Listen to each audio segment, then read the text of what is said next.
वो 7 दिन यानी आजादी के ठीक पहले वाले 7 दिनों की कहानी।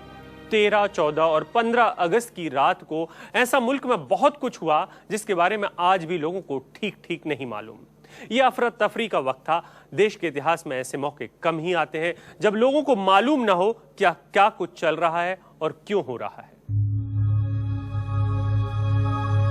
11 अगस्त की रात गुजर चुकी थी। वॉइस राय अपने स्टाफ से पहली बार कह रहे थे कि इतना व्यस्त समय ब्रिटिश राज ने शायद ही कभी देखा हो।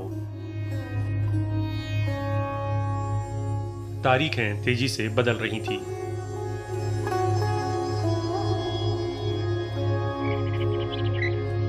दूसरी ओर पाकिस्तान की हालत खस्ता हो चुकी थी। यहां अब भी लोगों को सरकार की तलाश थी।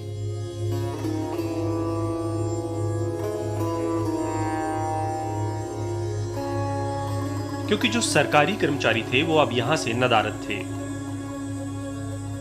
14 अगस्त का पाकिस्तान, खासतौर से कराची और दूसरा बड़ा शहर था लाहौर, एकदम इससे पट गया था। मुहाजिर से रहने को लोगों को घर नहीं था, मकान नहीं था। कहाँ? वहाँ रिफ्यूजीज़ के पास कराची में। और खाने को नहीं था, बहुत तकलीफ थी। लोग टेंट में थे, लोग इधर उधर रह रहे थे। अच्छे गवर्नमेंट ऑफिस का पता नहीं था कुछ।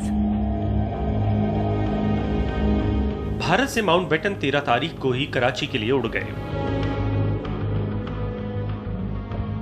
एयरपोर्ट पर माउंटबेटन अपनी पत्नी के साथ उतरे। तब स्वागत ब्रिटिश फौज की टुकड़ी ने ही किया। ये टुकड़ी अब पाकिस्तान में ही रहने वाली थी।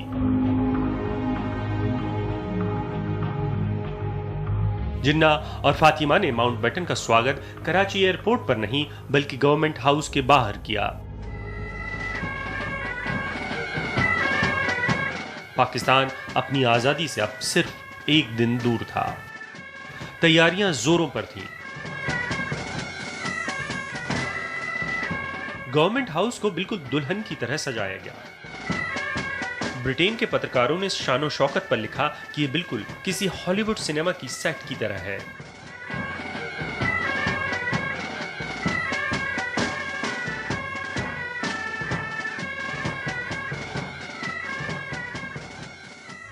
तैयारियों के बीच यह भी तय हुआ था कि माउंटबेटन और उनकी पत्नी के आने की खुशी में दोपहर को बड़ा खाना रखा जाएगा। लेकिन 13 तारीख की सुबह ही ये सब प्लान बदलना पड़ गया।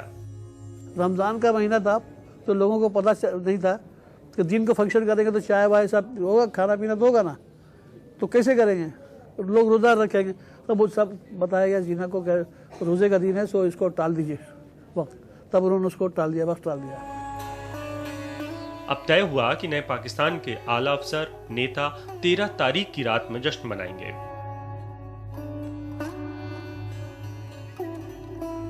माउंटबेटन अपनी पत्नी के साथ थे, लेकिन इस खाने के दौरान ही उन्हें लियाकत अली की बीवी और जिन्ना की बहन फातिमा ने घेर लिया।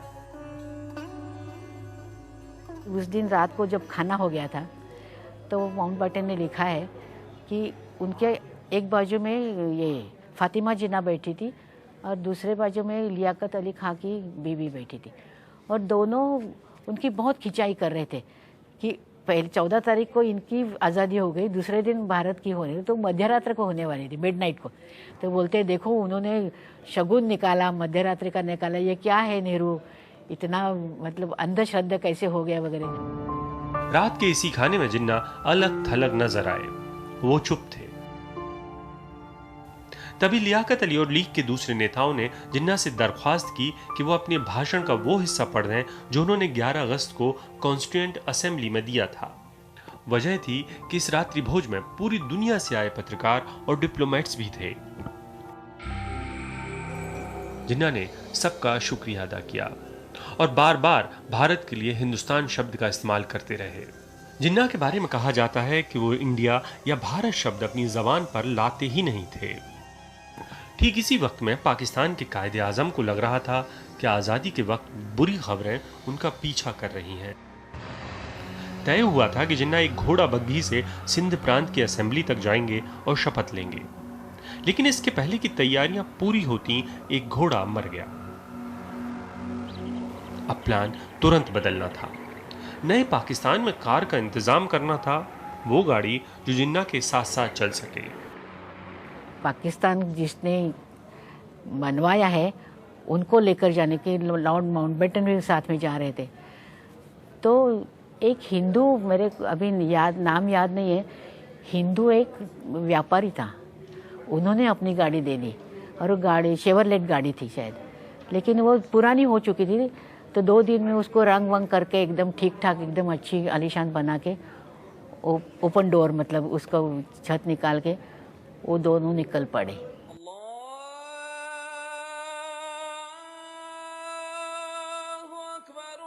14 तारीख की सुबह जिन्ना तैयार थे।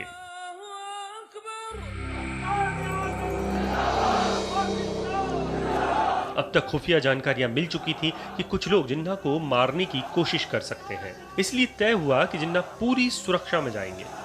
चप्पे चप्पे पर फौज और पुलिस वाले सुरक्षा में लगा दिए गए। India's #1 news app just got even better. Download NDTV's new app. Fully optimized for retina display. Full screen view.